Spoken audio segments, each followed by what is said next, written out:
여러분, 구형 그래픽카드, 심지어 내장 그래픽카드를 활용하는 PC에서도 단돈 7,800원만으로 프레임을 2배 뻥튀기 할 수 있습니다. 7,800원. 왜? 7,800만원이라고 하지. 사기라니. 아니, 들어올 거면 그냥 나한테 맞다이로 들어와. 안녕하세요, 드레입니다. 본인이 하고 싶은 게임이 생겼는데 고해상도에서 게임을 해보고 싶다면, 아니면 그 게임이 고사양이라고 한다면 가장 먼저 떠오르는 게 그래픽 카드를 당장 바꿔야겠다, 요걸 겁니다. 그런데 요즘 그래픽 카드 엄청 비싸죠. RTX 4060만 해도 40만원대에서 시작하고 QHD 해상도에 대응하는 RTX 4070 슈퍼만 가도 90만원대에서 선택할 수 있습니다. 지갑이 비명지를만 하죠. 그런데 단돈 7,800원에 지금 쓰고 있는 그래픽카드의 성능을 2배 뽑아줄 수 있는 프로그램이 있다면, 와, 거의 수백분의 1 수준으로 지갑을 세이브한 거나 다름이 없을 텐데요. 그래서 오늘은 로스리스 스케일링이라는 업스케일링 기능과 프레임 제너레이션이라는 프레임 보관 기능까지 활용이 가능한 프로그램에 대해 알아보도록 하겠습니다. 굉장히 쉽고 간단하거든요. 하나하나 알아보도록 할게요. 준비물은 간단합니다. 스팀 아이디 그리고 7,800원이죠. 스팀에서 로스리스 스케일링이라고 검색하면 오리 모양의 아이콘이 보이는데요. 받아서 설치해주면 끝입니다. 실행하면 이렇게 간단한 화면이 보일 거예요. 좌측부터 확장 모드, 확장 유형, 프레임 제너레이션을 설정할 수 있는데요. 확장 모드에서는 자동은 좀 많이 멍청합니다. 그래서 사용자 정의로 설정을 해주시고 그 아래 배율이 있는데요. 풀 HD 해상도라면 1.2배, QHD 해상도라면 1.3배, 4K 해상도라면 1.5배를 활용해주시는 게 가장 무난했습니다. 확장전 크기 조정은 ON으로 해주시면 되고요. 물론 이건 제가 느꼈던 최적화 비율이고 여러분들은 다르게 느낄 수 있습니다. 제가 말했던 비율에서 플러스 마이너스 해보시면은 본인의 눈에 맞는 적정 비율을 찾으실 수가 있고요. 확장 유형은 흔히 우리가 알고 있는 AMD FSR, 엔비디아 이미지 스케일링, 비큐빅 CAS 등을 설정할 수 있는 곳인데요. 가장 무난한 건 FSR과 LS1이었습니다. 엔비디아 이미지 스케일링은 글자를 표현하는 게 조금 부족해 보이더라고요. 물론 이미지 퀄리티는 가장 좋았고요. 옵션에 따라 조금씩 다른데 선명도가 있고 최적화된 버전, 아니면 성능을 강화하는 토글 버튼이 존재합니다. 이건 역시도 조금씩 조절해보고 본인의 눈에 맞는 값으로 설정을 해주시면 되겠죠. 그리고 가장 우측으로 가면 프레임 제너레이션이 있죠. 온오프를 설정하는 건데 사실상 이 기능이 오늘의 주인공이잖아요. 무조건 LSFG 선택해주시면 되고요.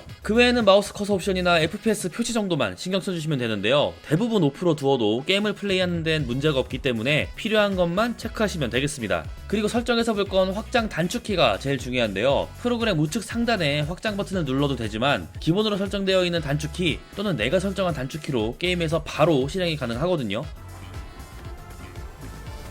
이것도 확인해 보시면 되고요. 게임 프로필을 추가해서 게임별 설정 값을 저장할 수가 있습니다. 게임마다 원하는 값이 다를 테니까 한번 설정해 두고 간단하게 활용하면 되겠죠. 이 정도에서 활용 방법을 알아봤고 게임에서도 설정해야 할 것이 딱 하나 있는데요. 바로 창모드입니다. 창모드로 설정을 하거나 창모드 전체 화면 이러한 옵션이 있을 건데요. 두 개 중에 하나를 선택해 주셔야 로스리스 스케일링이 제대로 작동하게 됩니다. 우선 업스케일링 기능을 통해 화질이 어느 정도 저하가 되는지 확인해 볼 필요가 있겠죠. 왼쪽이 4K 해상도, 오른쪽이 4K 해상도에서 FSR을 설정해 준 화면입니다. 자세히 보면 방아쇠 쪽의 퀄리티가 차이가 나고요. 백팩 끈에서도 디테일 차이가 나는 것을 알 수가 있습니다. 배경 중에서 풀은 의외로 디테일이 괜찮더라고요. 300% 확대를 했는데도 이 수준이면 실제로 게임을 하면서는 차이를 느끼기는 쉽지 않을 듯 하고요. 배경에 있는 큰 나무는 좌측 화면이 조금 더 깔끔합니다. 우측은 이파리가 뭉쳐있는 것을 볼 수가 있고요. 개인적으로 가장 티가 많이 난다고 생각이 드는데요. 벽돌과 벽돌 사이의 틈이 우측은 뭉개져 있는 것을 볼 수가 있고 좌측은 깔끔하죠. 여러가지 업스케일링 방식이 있지만 FSR을 설정한다면 이 정도의 디테일 차이를 볼 수가 있고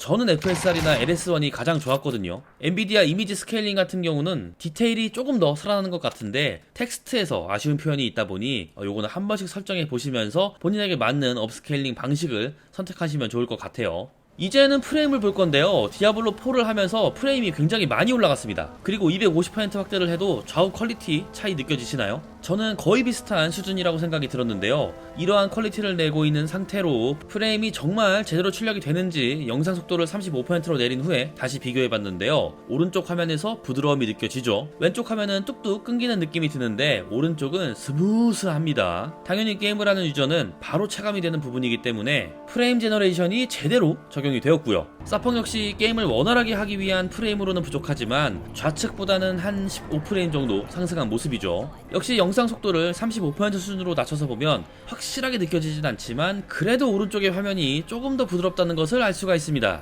포르자 호라이즌 5도 프레임을 확인해보면 프레임 뻥튀기는 정말 확실합니다. 영상 속도를 늦춰도 확실하게 느껴지는 부분이죠.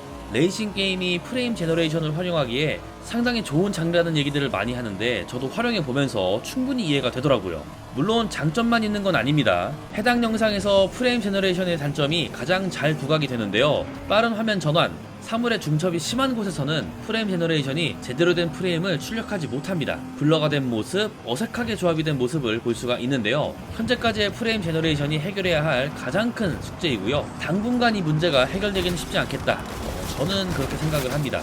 아니라면 더 좋겠지만요. 그리고 고전 게임 같은 경우는 30프레임 이하로 고정되어 있는 경우가 많죠. 그래서 고전 게임은 아니지만 어떠한 느낌인지를 확인해보기 위해 뱀서를 30프레임 고정으로 두고 테스트 환경을 만들어 봤는데요. 결과는 기가 막혔습니다. 실제 모니터로 보면 효과가 확실한데 여기서는 티가 살짝 안 나는 것 같지만 영상 속도를 낮추면 밟을 움직임이 더 부드럽고요. 적이 몰려올 때의 움직임이 확실히 부드러워진 것을 알 수가 있었습니다. 그렇다면 내장 그래픽에서는 어떨까요? 라이젠 5 5600G에서 활용해봤는데요. 프레임 차이가 확실히 나긴 합니다만 솔직히 이 화면에서 어떤 차이가 나지? 확실히 분간하기는 쉽지 않을 것 같아요. 그래서 속도를 낮추고 보면 우측 로슬리스 스케일링을 활용한 쪽에 캐릭터 움직임도 조금 더 부드러워졌고 특히 배경이 움직이는 것을 보시면 바로 차이를 알 수 있습니다. 좌측은 뚝뚝 끊겨 보이는데 우측은 생각 이상으로 부들부들하죠. 이게 실제 고주사의 모니터로 보면 티가 더 확 나거든요. 녹화에서 최대한 보여드리고는 있지만 실제로 봤을 때의 맛은 안 난다.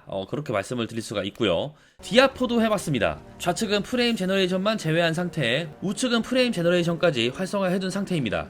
매눈을 가진 분들이라면 차이가 있다는 것을 알겠지만 일반인 분들이라면 약간 아리송하죠. 그래서 영상 속도를 낮췄습니다. 그랬더니 확실히 느껴지더라고요. 배경 부드럽게 움직이는 거 보이시나요? D하면 30프레임 많이 아쉽습니다. 플레이가 되긴 하지만 스트레스도 같이 받게 될 텐데요. 60프레임에 근접한 성능을 즐길 수 있다 보니 게임을 원활하게 플레이할 수가 있었습니다. 마지막 게임은 레이싱 게임인 포르자 호라이즌 5입니다. 40에서 50프레임 나오다 보니 아주 못할 정도는 아닌데요. 프레임 제너레이션을 켜면은 60에서 70프레임이 나오거든요. 물론 실제 모니터를 보는 것만큼 현재 화면에서 차이점이 두드러지는 건 아니지만 프레임 제너레이션이 개입하게 되면 화면이 부드러워지는 건 확실하기 때문에 내장 그래픽에서도 제대로 써주면 확실히 차이는 있다. 이렇게 설명하면 좋을 것 같습니다. 이렇게 로스리스 스케일링이라는 업스케일링 기능과 프레임 제너레이션을 활용할 수 있는 소프트웨어를 저와 함께 알아보았습니다. 게임이 자체 지원하지 않아도 이 두 가지의 기술을 쓸 수 있다는 것이 가장 큰 장점인데요. 저는 이 중에서도 프레임 제너레이션, 프레임 보관 기능은 진짜 미쳤다! 이 한마디면 모든 설명을 마쳤다고 해도 과언이 아니라고 생각을 합니다. 5년 전 풀 HD 해상도에 대응하는 미드레인지 체급의 GTX 1660 슈퍼로도 무려 QHD 해상도에서 풀옵션으로 활용이 가능하고 4K 해상도는 찍먹 정도는 되는 수준으로 프레임을 끌어올렸고 외장 그래픽 카드가 아닌 내장 그래픽에서도 활용이 가능한 만큼 낮은 프레임으로 인한 고통을 받고 있었다면 상당 부분 해소가 될 것으로 보여지는데요. 하지만 사물의 중첩이 심하거나 화면 전환이 빠르게 일어나는 장면에서는 인위적으로 생성이 된 프레임이 어색하게 보이는 곳이 있습니다. 뭉개지거나 잔상처럼 보이는데요. 프레임이 낮으면 낮을수록 화면이 살짝 블러 처리가 된 것 같은 느낌이 더 많이 들기 때문에 모든 게임과 상황을 완벽하게 대응하는 그런 소프트웨어는 아니지만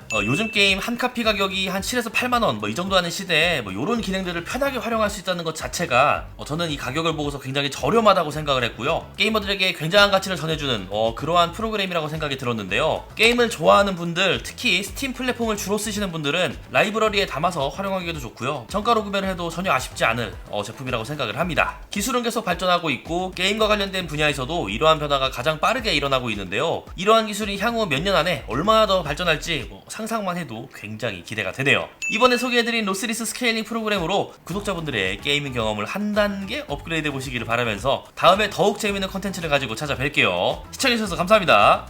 땡큐!